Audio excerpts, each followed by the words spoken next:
আমি এখানে 1 লিটার দুধ নিয়েছি, নিয়ে জাল করছি চিনি দিয়ে, স্বাদ মতো লবণ দিয়ে। এখন আমি এটাকে ফ্যানের নিচে রেখে দিলাম বাতাসের সাহায্যে, যাহাতে হালকা গরম থাকে। আমার ক্রিমটা কিন্তু অলরেডি পারফেক্ট। দেখেন, এখান থেকে যখন পড়ে যাবে না তখন ভাববেন যে ক্রিমটা পারফেক্ট হয়েছে। এর ভিতর আমি এখন দুধ ঢেলে দেব। আর জাল করা দুধ সম্পূর্ণ ঢেলে দেব। এখন এটাকে আমি ভালোভাবে মিশিয়ে নেব।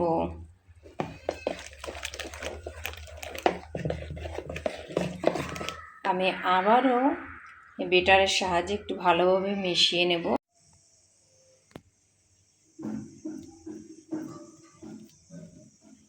এতটুকু শক্ত হয়ে গেলে আবারও বিট করে নেবেন, তাহলে অনেক সুন্দর আসবে। এটাও খাওয়া যায়, সমস্যা নেই। ফাইনালি দেখেন আমার আইসক্রিম পারফেক্ট, কত সুন্দর হয়েছে দেখছেন। সেই যেটাও অনেক সুন্দর হয়েছে।